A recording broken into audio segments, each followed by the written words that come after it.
Hello friends, welcome back to our channel Pahuja Law Academy, and today we are another aspirants of Bihar APO 2023 Trivendra जी। तो त्रिवेंद्र जी, सबसे पहले हम आपका स्वागत करते हैं पाहुजा लॉ एकेडमी में। बहुत बहुत धन्यवाद आपका। Welcome sir. एंड इन्होंने पाहुजा लॉ एकेडमी में एडमिशन लिया था, तो आइए इनसे जानते हैं इनकी जर्नी के बारे में कि कहाँ से आपने शुरुआत करी, कहाँ से आपको पाहुजा लॉ एकेडमी के बारे में पता चला और कितनी हेल्प मिली, study material, management, faculty and all. Please sir. First of all, आप सभी को मेरी तरफ से हार्दिक शुभकामनाएं। आप सभी लोगों के साथ मैं अपनी जर्नी शेयर करना चाहता हूँ। सन 2014 की बात है, जब मैं अपनी लॉ परस्यू कर रहा था आगरा यूनिवर्सिटी से। मेरे एक दोस्त ने कहा चलो डीयू में एडमिशन लेते हैं, उसके लिए फॉर्म फिलअप कर देते हैं। उसने मेरा फॉर्म फिलअप किया था, मैंने कर भी नहीं पाया था। जब हमने एंट्रेंस एग्ज़ाम दिए, एंट्रेंस एग्ज़ाम देने के बाद मेरे दोस्त का अनफॉर्चुनेटली नहीं हो पाया था, लेकिन मेरा campus law centre university of Delhi में सन 2014 में डीयू में एडमिशन हो गया था लॉ ब्रांच में। जब डीयू में हम आए तो 6 महीने या 5 महीने हमें इतना स्ट्रगल करना पड़ा, क्योंकि हम हिंदी मीडियम से थे। हिंदी मीडियम से होने के बावजूद भी हमने इंग्लिश पर अच्छी खासी प्रैक्टिस की। प्रैक्टिस करने के बाद अच्छा खासा कमांड करने के बाद हमने अपने जितने भी सेशन से 6 सेमेस्टर को पास किया। और पास करने के बाद एक अच्छी जो डीयू की परसेंटेज है वो हासिल की। वहाँ से हमारा रियल लाइफ का स्ट्रगल शुरू होता है। सन 2017 में मैंने पाहुजा लॉ अकेडमी को ज्वाइन किया था अपने दोस्तों के साथ, और उन्हीं दोस्तों की मदद से मैंने अपना कोर्स परस्यू किया, जिसमें से कई सारे टीचर्स थे, जैसे श्वेता मैम थी, विजय सर थे, और एस्टीम्ड कई सारे टीचर्स थे जिन्होंने मुझे काफ़ी हेल्प किया। सर, पहला मैंने अपना अटैम्प्ट यूपी जुडिशरी सन 2018 में जो नोटिफिकेशन आया था वो दिया था, और उसमें प्री, मेंस और इंटरव्यू तक पहुंचा था। अनफॉर्चुनेटली मैं 1 नंबर से रह गया था। फिर मैं थोड़ा बहुत उदास हुआ था। उदास हो जाने के बाद मैं अपने दोस्तों से मिला। दोस्तों से मिलने के बाद अपना माहौल चेंज किया। माहौल चेंज करने के साथ साथ घर वालों को मैंने भरोसा दिलाया कि कोई बात नहीं, पहला है, अगले बार मैं ख्याल रखता हूँ और अच्छी कोशिश करता हूँ। उसके बाद मैंने एडीए, जो कि असिस्टेंट डिस्ट्रिक्ट अटर्नी होता है, सन 2019 में दिया था। उसका प्री निकालने के बाद उसमें खास चीज़ होती है कि डायरेक्ट इंटरव्यू होता है। इंटरव्यू भी मैंने दिया था, लेकिन अनफॉर्चुनेटली उसमें 0.5 से मैं रह गया था। कहीं ना कहीं किस्मत मुझे कहीं और पहुंचाना चाहती थी। फिर मेरा आता है सुप्रीम कोर्ट में एक लीगल रिसर्च की जॉब निकली थी, उसको मैंने डाल दिया था। फॉर्म फिलअप करने के बाद जिस डेट को एग्जामिनेशन हुआ उस डेट को एग्जामिनेशन करने चले गए, और उसका सेंटर दिल्ली था, तो दिल्ली में दिया। और जब रिजल्ट आता है तो पता चलता है कि I was the 4th person in that list. 4th rank मेरी थी। एंड जो उसका इंटरव्यू था, इंटरव्यू कंडक्ट किया गया था सुप्रीम कोर्ट ऑफ इंडिया द्वारा, और साथ ही साथ चीफ जस्टिस ऑफ इंडिया और 2 अदर सिटिंग जजेस थे, उन्होंने मेरा इंटरव्यू लिया था और मुझे बेस्ट ऑफ लक भी बोला था, जिसमें मुझे उन्होंने 65% मार्क्स दिए थे। कम से कम 4 से 5 दिन मैंने वो जॉब की थी। जॉब करने के बाद मैंने उसे रिजाइन कर दिया। उसके बाद मेरा स्ट्रगल फिर शुरू होता है।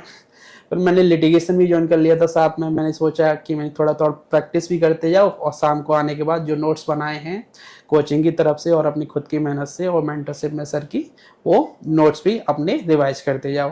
तो 2019 से ही मेरी लिटिगेशन में इंटरेस्ट बढ़ता गया, और साथ ही साथ में कोचिंग के नोट्स भी पढ़ता गया। फिर उसके बाद मैंने 31st बिहार जुडिशरी दिया था, जिसमें मैंने प्री भी क्रैक किया, मेंस क्रैक किया। मेंस में मेरे 512 मार्क्स आए थे, और इंटरव्यू दिया था। और with interview 31st Bihar judiciary में जो फाइनल मार्क्स थे वो थे 536 और मेरे थे 541, क्योंकि वहाँ पर एक क्राइटेरिया होता है 35% मार्क्स का। उस क्राइटेरिया की वजह से मुझे डिस्क्वालीफाई कर दिया गया था, और उसी डिस्क्वालिफिकेशन और 35% मार्क के क्राइटेरिया को मैंने honourable supreme court of India में चैलेंज किया है, and the matter is sub judice before the honourable court of supreme court.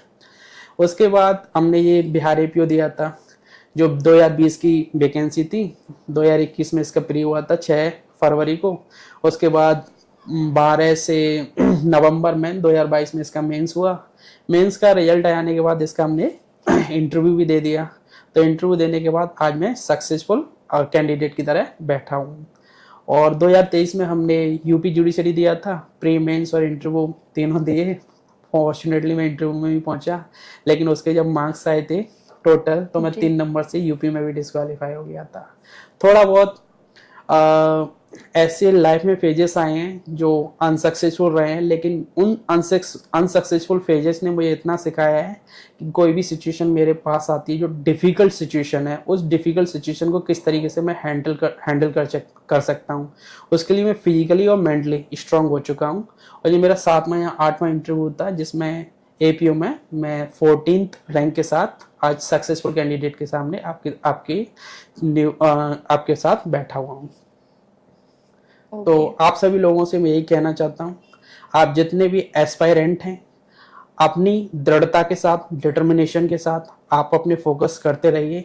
और कभी भी आपको डिमोटिवेशन हो तो आप अपने आप को सेल्फ मोटिवेट करने के लिए अपने पेरेंट्स को देख सकते हैं, अपनी फैमिलीज को देख सकते हैं, जो आपके लिए मंथली पैसा भिजवा रहे हैं उन्हें देख सकते हैं, और जो आपके फ्रेंड्स हैं और आपकी फैमिली हैं, आपके रिलेटिव्स हैं, उनकी आंखों में जो सपने हैं उनको एक बार देखिए। जब भी आप डिमोटिवेट हों तो आप ऑटोमेटिकली मोटिवेट हो जाएंगे और अपने सेंटर पे जो साइनोश्योर है, आपका जो लाइफ का अचीवमेंट है, उसे आप इजीली अचीव कर सकते हैं।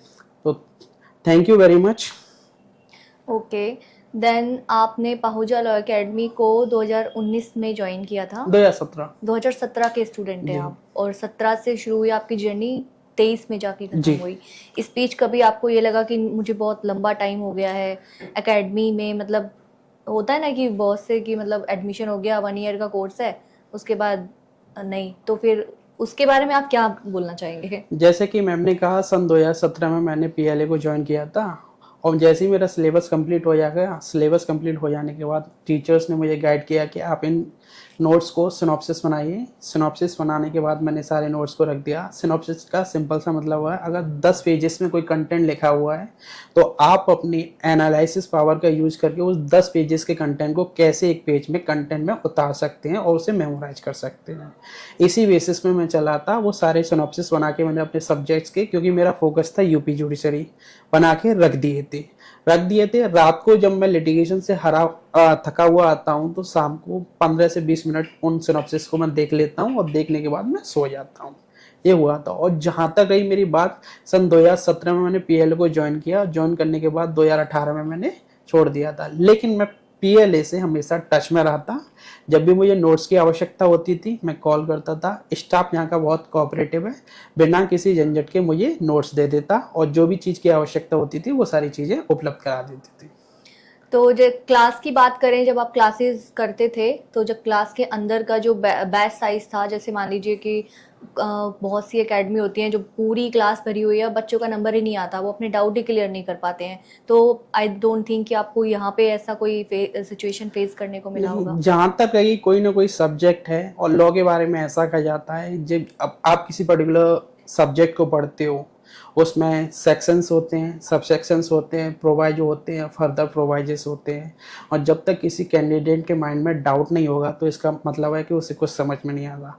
डाउट क्रिएट होना अच्छी बात है, रिलेवेंट क्वेश्चन पूछना अच्छी बात है, लेकिन जो टॉपिक है उसी से रिलेटेड होना चाहिए, कनेक्टेड टॉपिक से रिलेवेंट होना चाहिए, और जो रियल लाइफ में इंसिडेंट हो रही हैं वो उनसे भी रिलेटेड होना चाहिए। और पीएलए का स्टाफ और पीएलए का जो टीचिंग स्टाफ है वो इतना कोऑपरेटिव है कि आपके जितने भी डाउट्स हैं उन डाउट्स को क्लैरिफाई इजीली कर लेता है। आप इलेक्ट्रॉनिक मीडियम से अपने डाउट को क्लैरिफाई कर सकते हैं, फिजिकल टीचर से मिलकर अपने डाउट्स क्लैरिफाई कर सकते हैं, और इजीली वो अपना टाइम आपको दे देते हैं। दिस पर्टिकुलर टाइम में आप मुझे एक्सेस कर सकते हैं, और इस एक्सेस के विद इन मैं आपको आपका डाउट क्लैरिफाई कर दूंगा। ओके, देन इसके बाद आपको यहाँ पे मटेरियल, जो यहाँ पे एग्जॉस्टिव मटेरियल है पीएलए का, तो आपने जैसा कि कहा कि आपको जब भी नोट्स की ज़रूरत पड़ी है आपको प्रोवाइड कराया है जी। कभी भी आपको कोई फेस टू फेस नहीं करने को मिला यहाँ पे जी। तो टेस्ट सीरीज और क्रैश कोर्स भी आपने साथ साथ ज्वाइन किया होगा? नहीं मैम, मैंने ना टेस्ट सीरीज ली ना कोई क्रैश कोर्स लिया, लेकिन जो मेन कोर्स था 2017 से 2018 के बीच में वही मैंने किया था। ओके, इंटरव्यू गाइडेंस प्रोग्राम के बारे में क्या बोलना चाहेंगे? हाँ, मॉक इंटरव्यू के लिए मैंने अप्लाई किया था पाहुजा लॉ अकेडमी में, और उन्होंने मेरे अप्लाई को एक्सेप्ट किया। एक्सेप्ट करने के बाद मुझे बेस्ट फैकल्टी प्रोवाइड की। बेस्ट फैकल्टी प्रोवाइड करने के बाद उन्होंने बेस्ट गाइडेंस दिया और उस गाइडेंस का रिजल्ट है कि मैं 1-4 रैंक के साथ एपीओ में बिहार एपीओ में सेलेक्टेड हूँ। Okay sir, thank you so much. Thank you very much. Thanks for giving us time. तो ये थे त्रिवेंद्र जी और ये थी इनकी जर्नी जो कि 2017 से पीएलए से जुड़े हुए हैं और 2023 तक आज तक भी वो हमारे साथ बैठे हैं और अपना एपीओ का एग्जाम क्लियर कर चुके हैं। आई होप कि आपकी इनकी जर्नी से बहुत कुछ सीखने को मिला होगा। तो मिलते हैं अपनी नेक्स्ट वीडियो में। अगर वीडियो अच्छा लगा है तो लाइक शेयर एंड सब्सक्राइब कीजिएगा। Thanks for watching this video.